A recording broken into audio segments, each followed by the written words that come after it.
Perang Iran-Israel makin membara di hari kelima. Eskalasi serangan drone dan rudal makin meluas dan memicu kepanikan massal di dua negara tersebut.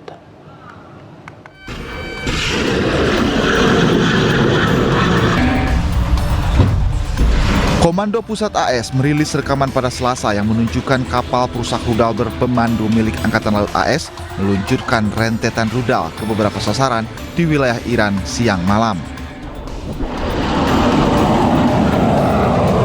Teheran mengatakan pihaknya membalas dengan serangan rudal terhadap Israel dan fasilitas milik AS di kawasan Timur Tengah.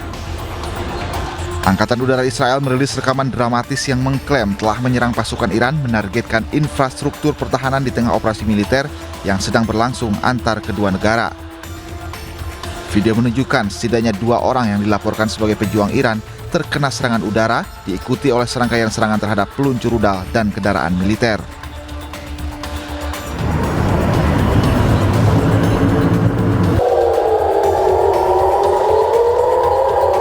Sirene serangan udara terdengar di Tel Aviv pada Rabu dini hari setelah proyektil terlihat melintas di atas gedung-gedung tinggi di kota Israel. Iran dan Hezbollah yang berbasis di Lebanon melancarkan serangan rudal ke Israel secara berkala setelah pembunuhan pemimpin tertinggi Iran, Ayatollah Ali Khamenei. Hal ini terjadi setelah Israel dan Amerika Serikat melancarkan serangan udara gabungan di seluruh Iran sejak Sabtu. Setidaknya 780 orang telah tewas di seluruh Iran menurut Bulan Sabit Merah Iran.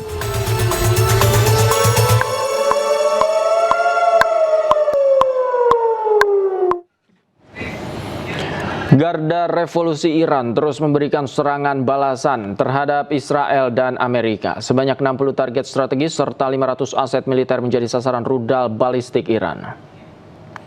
Garda Revolusi Iran merilis rekaman peluncuran rudal hypersonic generasi terbaru Fatah 2 sebagai bagian dari operasi True Promise 4 yang merupakan operasi militer balasan terhadap serangan Amerika Serikat dan Israel. Teheran mengatakan pihaknya melakukan serangan balasan terhadap aset Amerika Serikat di kawasan Teluk. Setidaknya sebanyak 60 target strategis serta 500 aset militer menjadi sasaran rudal balistik Iran. Selain menggunakan rudal hypersonic generasi terbaru Fatah 2, Korps Garda Revolusi Islam Iran juga meluncurkan rudal balistik jarak menengah, Emad dan Qadar dengan target aset militer Amerika Israel di Uni Emirat Arab, Bahrain, Qatar, Irak, dan Kuwait.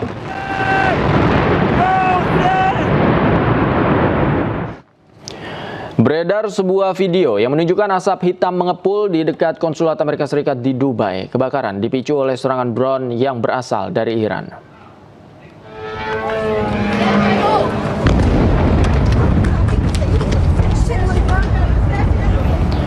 Insiden tersebut terjadi pada Selasa malam waktu setempat.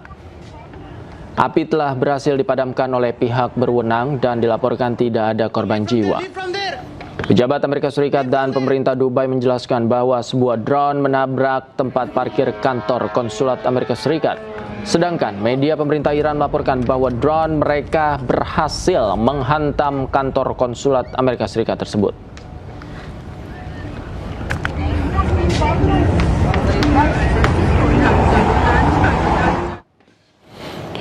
Konflik antara Iran dengan Amerika Israel kian memanas. Serangan udara Amerika Israel kembali menghancurkan Teheran dan meluluh lantakan sebuah sekolah dasar.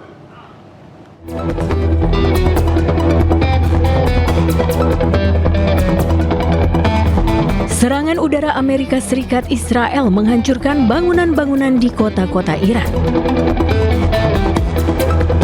Kerusakan juga meluas dengan hancurnya sekolah dasar Mohalati di Teheran.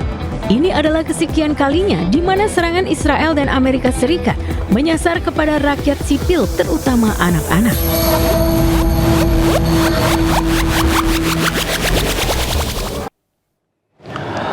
Pemandangan pilu dan duka yang mendalam dirasakan warga Iran saat mengarak puluhan peti kecil yang merupakan anak-anak korban serangan udara Israel dan Amerika Serikat. Isak tangis keluarga dan ribuan pelayat menjadi duka nasional.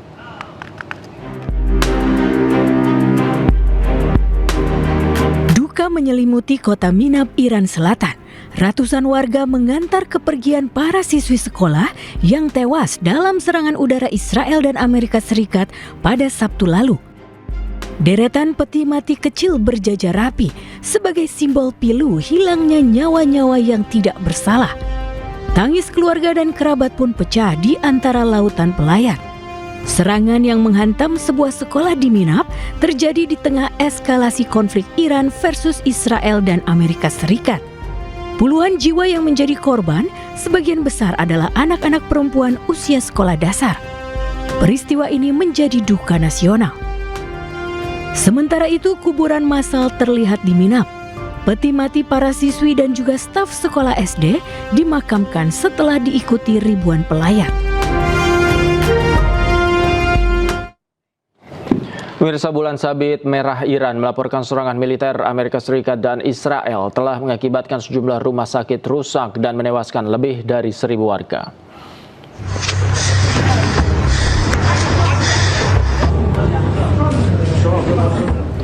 Menurut laporan tim lapangan, sedikitnya 10 pusat kesehatan dan rumah sakit Iran hancur dalam serangan militer Amerika Serikat dan Israel ke sejumlah wilayah Iran.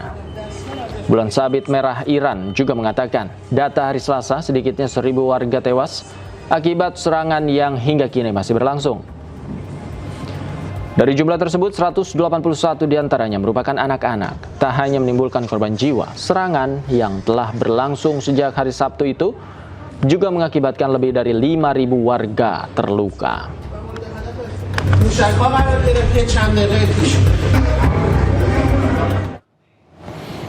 Di tengah eskalasi yang terus meningkat, pemerintah akan mengevakuasi secara bertahap warga negara Indonesia yang berada di Iran. Pemerintah juga kembali menegaskan siap berdialog dengan Iran dan menjadi mediator dalam perang di Timur Tengah.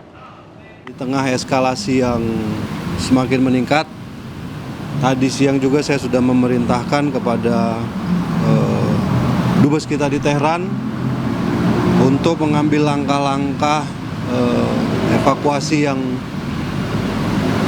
segera jika memang ada masyarakat Indonesia menginginkan untuk dievakuasi, karena perlu diketahui dari semua WNI yang ada di wilayah-wilayah terdampak tidak semuanya kemudian menyampaikan keinginan untuk dievakuasi, tapi tadi disampaikan ada beberapa yang bersedia untuk dievakuasi dari wilayah Iran dan saya perintahkan untuk melaksanakan evakuasi bertahap tersebut. Saya kira situasi ke depan masih akan terus berkembang. Kita akan melihat apa yang akan terjadi. Tapi tadi juga disampaikan oleh Bapak Presiden bahwa apapun yang akan terjadi kita harus siap untuk menghadapi segala kemungkinan. Ya, saya juga sudah berkomunikasi dengan Menteri Luar Negeri Iran kemarin. Beliau menelpon saya, kemudian menjelaskan posisi Iran. Tentu saja kami menyampaikan juga sikap Indonesia bahwa kita menyesalkan perundingan yang terjadi kemudian gagal, yang berakibat pada terjadinya eskalasi. Kemudian kita juga menekankan lagi prinsip-prinsip penghormatan kita terhadap integritas wilayah, terhadap kedaulatan wilayah suatu negara. Kemudian kita juga menekankan kembali pentingnya untuk kembali ke meja perundingan, dan juga yang pasti kami menyampaikan lagi keinginan dari Bapak Presiden untuk menjadi mediator dalam upaya mendinginkan dan menurunkan eskalasi di wilayah tersebut. Dan ini merupakan pandangan-pandangan yang juga beliau terima. Saya juga menyampaikan concern dari rekan-rekan kita yang ada di negara-negara Teluk terhadap serangan yang mereka dapatkan di wilayah-wilayah mereka. Saya kira itu saja intinya. Ya, seperti yang disampaikan bahwa jika kedua belah pihak berkeinginan, ya Pak Presiden bersedia untuk menjadi mediator. Tetapi kalau misalnya ada pandangan seperti itu, ya kita kembalikan kepada mereka. Yang pasti Indonesia ingin ada dalam posisi bahwa bagaimana kita bisa menjadi jembatan dari perbedaan, menawarkan kesiapan kita. Dan pemirsa, untuk mengetahui situasi terkini kami telah terhubung dengan warga negara Indonesia yang juga jemaah umroh yang tertahan di Qatar hingga tak bisa pulang ke tanah air. Ada Rosita di sana. Selamat malam waktu Jakarta. Assalamualaikum Mbak Rosita. Waalaikumsalam warahmatullahi wabarakatuh. Mbak Rosita, bisa dijelaskan bagaimana saat ini kondisi Mbak di sana? Katanya tertahan, seperti apa kemudian situasinya? Alhamdulillah untuk kondisi sebenarnya alhamdulillah terfasilitasi dengan baik. Terjamin penginapan dan sebagainya. Cuman setiap malam kayak hampir nggak bisa tidur nyenyak karena ada dentuman ya, sebutannya kurang tepat mungkin dentuman, cuman bunyinya memang boom boom boom gitu. Jadi dari 1 dini hari, 2 dini hari, 3 dini hari, dan 4 dini hari selalu mendengar suara dentuman. Oke, artinya ada serangan yang Mbak Rosita dengar langsung. Kapan terakhir serangan didengarkan? Kalau tadi malam itu kebetulan nggak dengar, tapi memang ada. Jadi kan tadi kebetulan di siang tadi ada Zoom meeting dengan Dubes Qatar. Memang ada dentuman, cuma mungkin kalau saya tadi malam alhamdulillah tidur nyenyak. Jadi yang tadi malam nggak dengar, tapi malam sebelumnya kurang lebih ada 7 dentuman sampai saya hitung. Oke, apa yang disampaikan atau imbauan apa yang disampaikan oleh otoritas Qatar? Himbauannya sebenarnya memang mengikuti yaitu stay dulu di Qatar, meskipun Dubes juga nggak melarang jika ingin ada yang evakuasi mandiri, tapi untuk resiko dan sebagainya mungkin tidak bisa dijamin ya kayak gitu. Oke, kalau untuk arus keluar masuk Qatar seperti apa sih Mbak saat ini? Apakah dijaga ketat? Kemudian bandara masih beroperasi nggak di sana? Bandara masih tutup total. Tutup total? Ya. Artinya kalau kayak gitu nggak bisa penerbangan keluar dan dari luar masuk ke dalam Qatar begitu ya? Tidak bisa sama sekali. Untuk Qatar masih tertutup, benar-benar tertutup. Ada imbauan atau informasi sampai kapan ditutupnya? Nah, itu sebenarnya yang membuat kami yang terdampar di sini sebenarnya gimana ya, menunggu kepastian, tapi memang sejauh ini belum ada kepastian sampai kapan Bandara Doha itu bisa beroperasi kembali gitu. Jadi total sudah berapa hari Mbak tertahan di sana?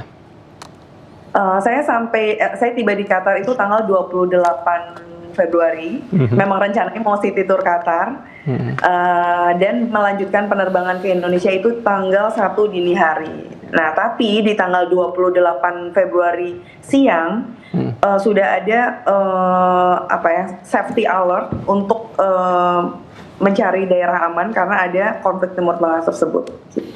Kalau untuk mobilitas Mbak selama tertahan di sana dibatasi juga atau seperti apa? Sebenarnya kita disarankan untuk tetap stay di dalam hotel kecuali untuk kebutuhan mendesak, misal membeli kebutuhan, keluar ke area sekitar hotel seperti minimarket diperbolehkan. Oke, kemudian Anda bersama berapa orang di sana yang tertahan? Nah, kebetulan cuma berdua dan kita juga baru saling mengenal. Kita sama-sama penumpang lanjutan dari Qatar ke Garuda Indonesia. Cuma ada 2 orang. Oke, saat ini kalau boleh diceritakan seperti apa sih situasi atau nuansa psikologis Mbak Rosita dengan teman-teman jemaah yang lain yang saat ini tertahan? Seperti apa sih inginnya tuh seperti apa? Sebenarnya pengen pulang, pengen kepastian gitu ya.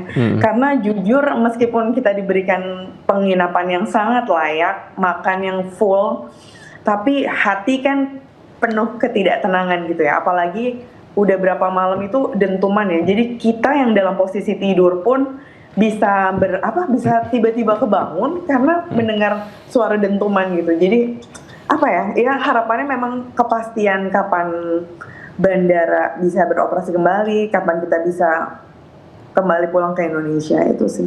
Oke, artinya kan tidak ada jaminan bahwa tempat Mbak Rosita sama teman-teman saat ini berada juga akan aman begitu ya? Ada potensi-potensi ketika serangan itu terjadi lagi, kemudian juga nanti dengar dentuman lagi, perasaannya seperti apa Mbak?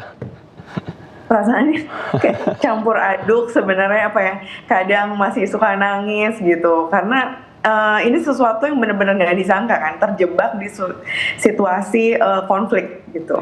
apalagi pulang umroh yang kayak berasa udah mau sampai tanah air aja gitu, udah sampai Qatar, terus tadinya mau city tour Qatar, terus lanjut ke Indonesia, tiba-tiba ada di situasi yang menyeramkan ya, karena wah di tanggal 28 sampai kemarin mungkin ya, handphone itu masih suka bunyi apa ya, safety alert gitu loh, teret gitu. Itu juga denger itu aja udah kayak ya mixed feeling lah, campur aduk gitu. Khawatir ya Mbak ya, baik. Ya. Mbak Rosita jaga diri baik-baik ya, semoga aman, lancar di sana, bisa kepulangannya nanti juga lancar kembali ke tanah air sama jemaah yang lain. Terima kasih Mbak Rosita, sehat selalu. Assalamualaikum. Waalaikumsalam warahmatullahi wabarakatuh.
Perang di Iran semakin membara. Namun demikian Menteri SDM Bahlil Lahadalia memastikan stok BBM untuk Idul Fitri aman. Bahlil juga menjamin harga BBM bersubsidi tidak akan naik meski saat ini terjadi kenaikan harga minyak dunia. Dan di situ kami sudah mengantisipasi bahwa stok BBM kita untuk menjelang Hari Raya Idul Fitri insya Allah semua aman, termasuk dengan LPG. Jadi nggak perlu ada keraguan sekalipun memang ada terjadi dinamika global. Harga untuk BBM, untuk harga BBM subsidi, saya pastikan bahwa sampai dengan Hari Raya tidak ada kenaikan apa-apa. Sekalipun ada terjadi kenaikan harga minyak akibat perang Israel, Amerika, dan Iran. Ya. Tetapi kalau untuk harga BBM yang non subsidi itu memang mekanisme pasar dan itu kan sesuai dengan Permen tahun 2022 daripada SDM. Ya. Pak, kemarin kan Bapak bilang ketersediaannya sampai 20 hari ya Pak ya. Itu kira-kira seperti apa itu Pak? Jadi begini, jangan disalah persepsikan. Memang sejak dahulu, sudah sejak lama bahwa kemampuan storage kita, daya tampung BBM kita di Republik Indonesia ini tidak lebih dari 21 sampai dengan 25 hari. Itu kemampuan kita. Jadi standar nasionalnya minimal 20 sampai 21 hari, standar minimal. Karena memang daya tampungnya nggak ada. Nah sekarang ini pemerintah di bawah arahan Bapak Presiden Prabowo memerintahkan kepada kami untuk segera membangun storage supaya ketahanan energi kita ada. Pemirsa, untuk membahas lebih dalam terkait dampak perang Iran di Indonesia, kami telah terhubung dengan pengamat energi Universitas Gadjah Mada, Fahmi Radi. Selamat malam. Assalamualaikum, Pak Fahmi. Selamat malam Mas Davi. Waalaikumsalam. Pak Fahmi, ini Menteri SDM mengatakan stok BBM di Indonesia kan aman, tapi ada kekhawatiran jangan-jangan amannya hanya untuk 21 hari ke depan. Tanggapan Anda? Iya, saya kira 21 hari itu kalau kondisinya normal itu ya, dalam kondisi dinamis yang perang semacam ini, kemudian juga dalam menghadapi Hari Raya dalam beberapa hari lagi, saya kira saya perkirakan itu nggak akan mencukupi gitu ya, sehingga perlu akan tambahan saya sebutnya safety stock gitu ya, supaya aman. Nah dalam konteks supply gitu ya, meskipun Selat Hormuz itu sudah ditutup, saya kira Indonesia masih punya alternatif lain, impor apakah dari Afrika atau dari Amerika yang tidak melewati Selat Hormuz gitu ya, atau bisa juga beli di pasar spot di Singapura gitu ya. Dari segi supply saya kira nggak begitu masalah, tetapi harganya sekarang ini kan sudah membumbung tinggi gitu ya. Kalau tidak salah setelah ditutup Selat Hormuz itu harganya mencapai sekitar 85 dolar per barrel gitu ya. Nah, ada kemungkinan juga akan naik bahkan di atas 100 gitu ya. Kalau tadi Pak Halil mengatakan tidak akan menaikkan harga BBM subsidi, saya kira ini terlalu berspekulasi juga gitu ya. Karena kita nggak bisa mengontrol perang sampai kapan, Selat Hormuz ditutup sampai kapan. Kalau tiba-tiba harganya naik sampai 150, apakah pemerintah masih tahan untuk tidak menaikkan harga BBM subsidi tadi gitu ya. Itu kalau itu terjadi dinaikkan, nah ini jadi PHP yang mengecewakan rakyat gitu. Iya, nah itu dia kekhawatiran kita bersama, jangan-jangan harga ini ditekan hanya sampai Idul Fitri saja. Kan tidak ada yang menjamin ketika setelah Idul Fitri harga BBM tidak akan naik. Nah, seperti apa Anda membacanya? Ya, dalam kondisi semacam ini saya kira sangat sulit untuk memprediksikan itu ya. Kalau yang menjadi acuan utama adalah harga minyak dunia, ada kemungkinan sekitar 100 atau 150. Nah, pada saat itu Indonesia diharapkan pada pilihan yang sulit gitu ya, mau menaikkan atau tidak menaikkan. Kalau tidak menaikkan, beban fiskalnya akan bertambah berat gitu ya, bahkan bisa jebol APBN-nya. Tapi kalau dinaikkan, ini juga akan menyebabkan inflasi yang tinggi, apalagi dalam bulan Ramadan dan juga hari raya itu secara siklis itu pasti terjadi inflasi. Nah, kalau itu dinaikkan hampir bersamaan dengan hari raya, ini double inflasi gitu ya. Nah, ini saya kira akan membahayakan, menurunkan daya beli rakyat, menambah beban rakyat miskin gitu ya. Nah, oleh karena itu yang paling wise gitu ya, maka pemerintah perlu melakukan atau menyatakan dalam bentuk kalau harga minyak dunia sampai 150 misalnya, maka harus menaikkan tadi. Seperti yang disampaikan oleh Menteri Keuangan, dia mengatakan kalau harga minyak masih 90, maka masih tahan untuk memberikan subsidi dan tidak perlu menaikkan harga BBM gitu ya. Jadi barangkali malah menjadi PHP gitu yang itu mengecewakan bagi rakyat. Gitu. Oke, Pak Fahmi, apa sih langkah yang paling masuk akal yang bisa diambil oleh pemerintah setelah Selat Hormuz ini ditutup? Apakah memang opsi mengimpor dari Amerika Serikat, kemudian Afrika atau Singapura ini menjadi pilihan yang paling masuk akal?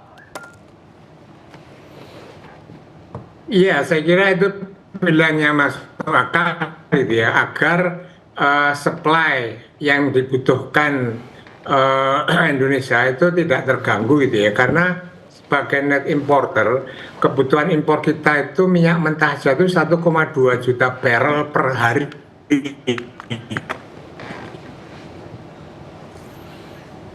Oke, baik, sayang sekali sambungan Zoom kita terganggu, Pak Fahmi. Terima kasih banyak, Pak Fahmi. Ya, terima kasih banyak Pak Fahmi. Sayang sekali waktu kita terbatas. Terima kasih atas pengetahuan dan wawasannya yang ini penting diketahui oleh masyarakat dan pemerintah. Terima kasih, selamat malam. Sehat selalu, Pak. Pemirsa, akibat Iran menutup Selat Hormuz untuk sementara, akademisi Rocky Gerung menyampaikan pendapatnya dalam program Rakyat Bersuara bersama Aiman Wicaksono. Ia mengatakan jika permusuhan terus berlanjut tentunya akan berdampak pada piring emak-emak karena kelangkaan LPG. Kalau permusuhannya lanjut, berapa banyak piring emak-emak yang tidak ada lagi LPG? Berapa banyak mobil angkutan yang nggak ada lagi bensin karena mahal tuh? Kan itu mesti kita hitung itu sebetulnya.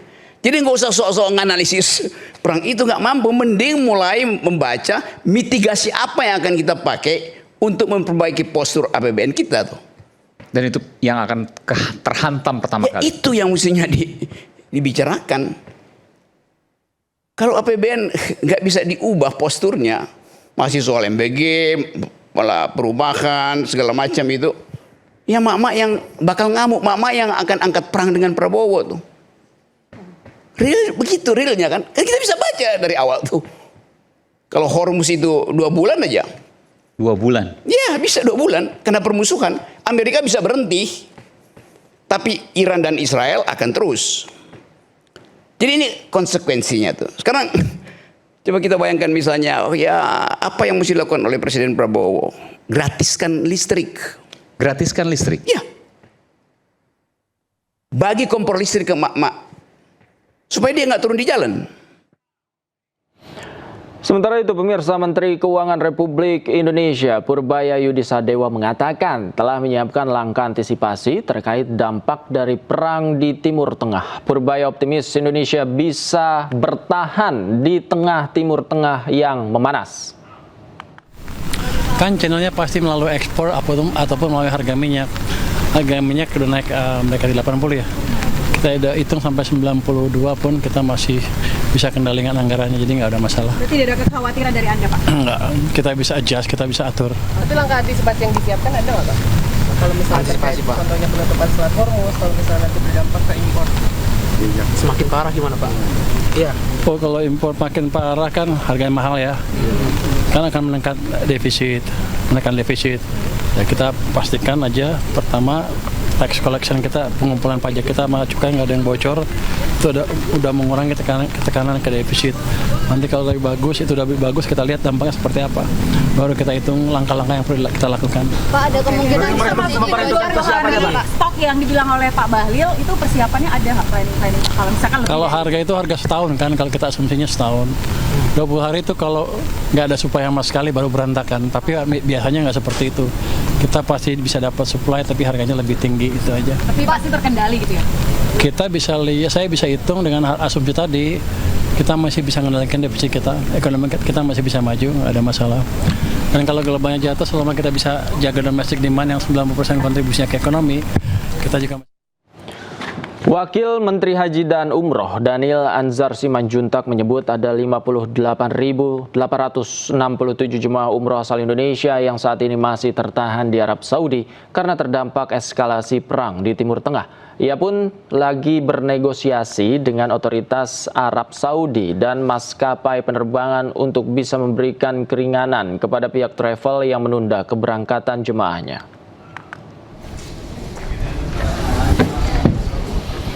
Imbas perang Amerika, Israel, dan Iran, Kementerian Haji dan Umroh Republik Indonesia berupaya meminimalisir kerugian yang dialami pihak travel maupun jemaah umroh yang masih tertahan di Arab Saudi. Wakil Menteri Haji dan Umroh Daniel Anzar Simanjuntak menyebut akan melakukan langkah negosiasi dengan otoritas Saudi dan maskapai penerbangan untuk dapat memberikan keringanan kepada travel maupun jemaah umroh mulai dari biaya penginapan hingga tiket penerbangan. Berdasarkan data terbaru, sebanyak 58.867 jemaah umroh masih tertahan di Arab Saudi. Namun, kabar baiknya, sekitar 7.500 jemaah telah dijadwalkan pulang dalam waktu dekat. Meski demikian, dirinya meminta kepada 60.000 calon jemaah umroh yang dijadwalkan berangkat hingga bulan April untuk menunda keberangkatan atau menunggu eskalasi dampak peperangan di Timur Tengah mereda. Ya, pasti pihak travel pasti mengalami beberapa kerugian ya, karena kan mereka sudah pesan hotel misalnya ya, kemudian sudah pesan tiketing pesawat dan sebagainya, dan kondisi ini kan kondisi yang tidak bisa diprediksi, kondisi perang itu tidak bisa diprediksi. Maka oleh sebab itu nanti kami akan bicara dengan pemerintah, otoritas kementerian. Eskalasi konflik di Timur Tengah memicu gelombang protes di sejumlah negara. Selain menyerukan penghentian perang, demonstran juga mengecam tewasnya pemimpin tertinggi Iran Ali Khamenei dalam serangan Israel dan Amerika.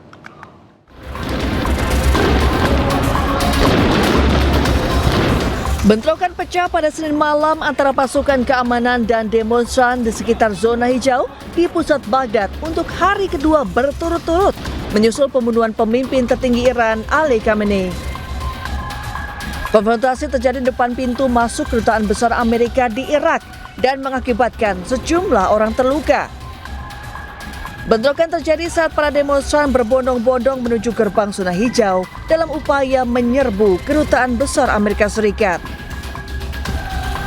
Protes atas tewasnya Khamenei juga terjadi di India. Ribuan demonstran terutama Muslim Syiah dan Sunni turun ke jalan-jalan di kota tua Hyderabad pada Senin malam. Demonstran membawa potret Khamenei dan meneriakkan slogan-slogan anti perang. Tak hanya di Hyderabad, gelombang protes juga terjadi di sejumlah kawasan lain di India. Sementara itu, ratusan demonstran berkumpul di kota New York pada hari Senin untuk memprotes serangan militer Amerika Serikat dan Israel terhadap Iran saat eskalasi konflik di Timur Tengah memasuki hari ketiga. Kembali di Newsroom, pemirsa, bocah 3 tahun ditemukan meninggal dunia di bawah kolong jalan dekat rumahnya di Kecamatan Seberang Ulu 2, Palembang. Bocah tersebut sempat dikabarkan hilang usai pergi ke warung.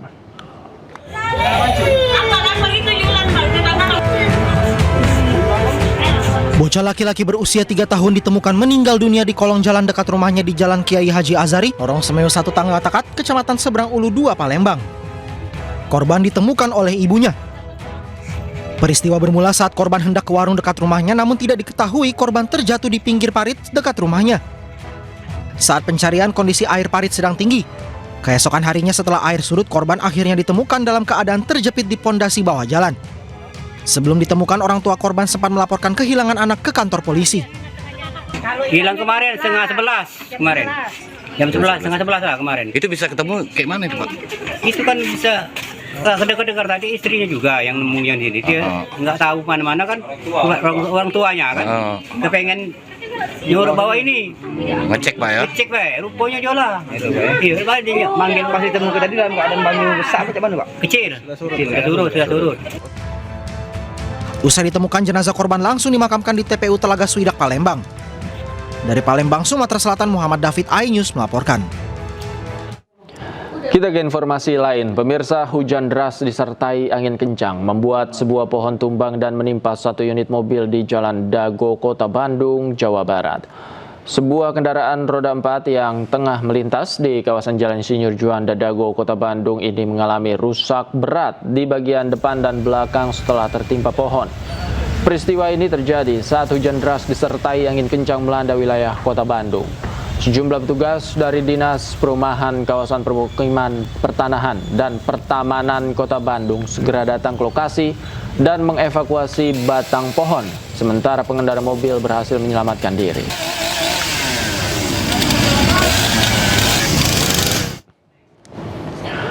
Kuasa hukum ex-Menteri Agama Yakut Holil Qomas mempertanyakan keabsahan kerugian miliaran rupiah yang disebut tim hukum KPK sebagai kerugian keuangan negara dalam sidang Pengadilan Negeri Jakarta Selatan hari Rabu. Tim Biro Hukum Komisi Pemberantasan Korupsi menyebut kerugian negara mencapai 622 miliar rupiah sehingga secara jelas korupsi terkait kuota haji merupakan tindak pidana korupsi yang memenuhi kriteria pasal 11 ayat 1 huruf D Undang-Undang KPK, yaitu menyangkut kerugian negara paling sedikit 1 miliar rupiah. KPK juga menjelaskan penetapan Yakut sebagai tersangka dalam kasus kuota haji sudah sesuai prosedur karena sudah memenuhi syarat minimal 2 alat bukti. Terkait hal tersebut, kuasa hukum Yakut Holil Qomas, Melisa Anggraini, membantah dalil yang disampaikan KPK dalam sidang pra-peradilan agenda replik dan duplik. Belum hadir, Pak, tidak ada. Presiden Amerika Serikat Donald Trump mengecam sekutu-sekutu NATO, Inggris, dan Spanyol lantaran menolak pangkalan militernya digunakan untuk melancarkan serangan ke Iran.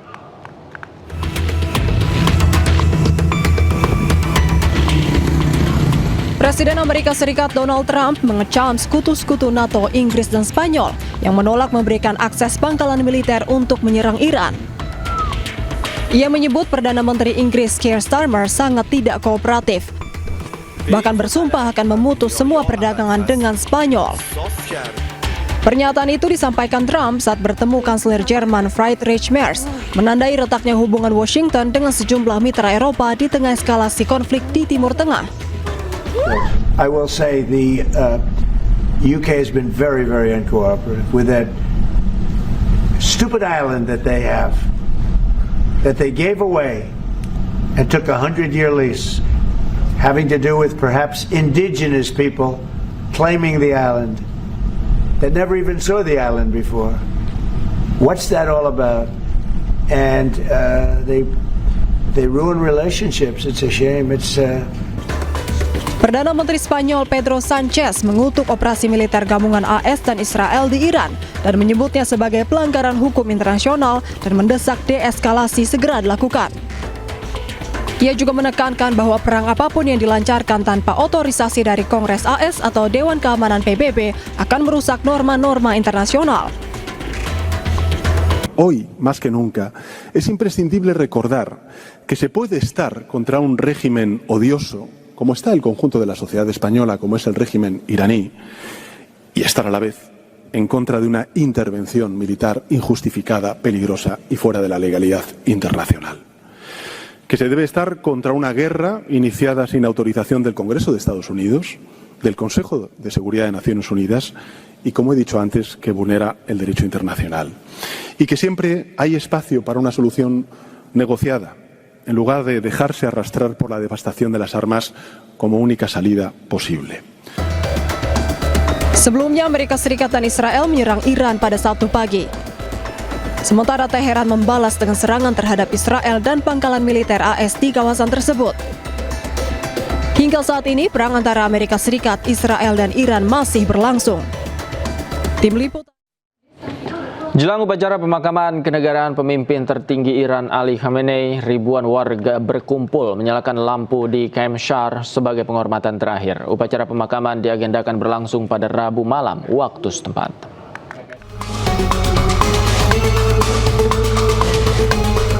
Aksi berkabung untuk mengenang wafatnya pemimpin tertinggi Iran, Ayatollah Ali Khamenei, terus berlangsung di penjuru negeri Iran. Di kota Camp Shar, ribuan warga berkumpul di malam hari mengenakan pakaian serba hitam sebagai simbol duka.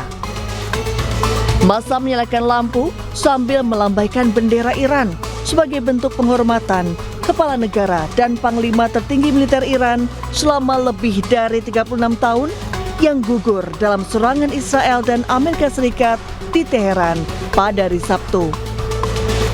Pemerintah Iran sebelumnya menetapkan masa berkabung nasional selama 40 hari dan hari libur nasional selama 7 hari menyusul tewasnya Khamenei. Iran akan menggelar upacara pemakaman kenegaraan selama 3 hari untuk Khamenei. Upacara pemakaman diagendakan berlangsung pada Rabu malam waktu setempat.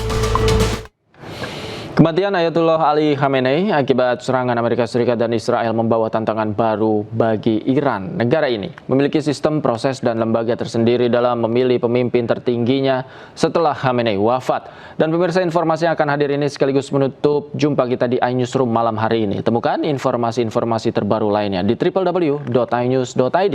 Cuplikan tayangan berita iNews juga dapat Anda saksikan di kanal YouTube @official iNews. Saya David Pratama pamit undur diri. Terima kasih. Selamat malam. Sampai jumpa.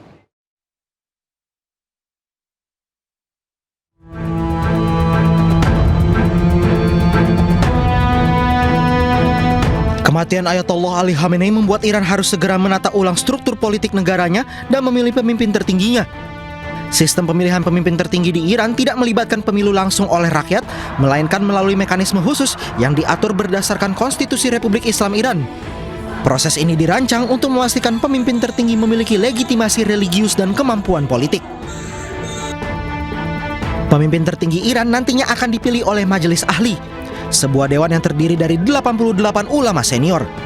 Anggota Majelis Ahli dipilih langsung oleh rakyat melalui pemilu setiap 8 tahun sekali.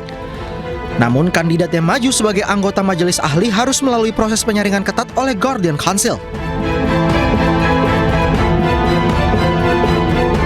Sementara untuk menjadi pemimpin tertinggi Iran haruslah memenuhi kualifikasi khusus, yakni memiliki keahlian mendalam dalam hukum Islam Syiah, termasuk fikih dan syariat, berintegritas tinggi dan berkepribadian kokoh, serta kompeten dalam aspek politik dan administrasi kenegaraan.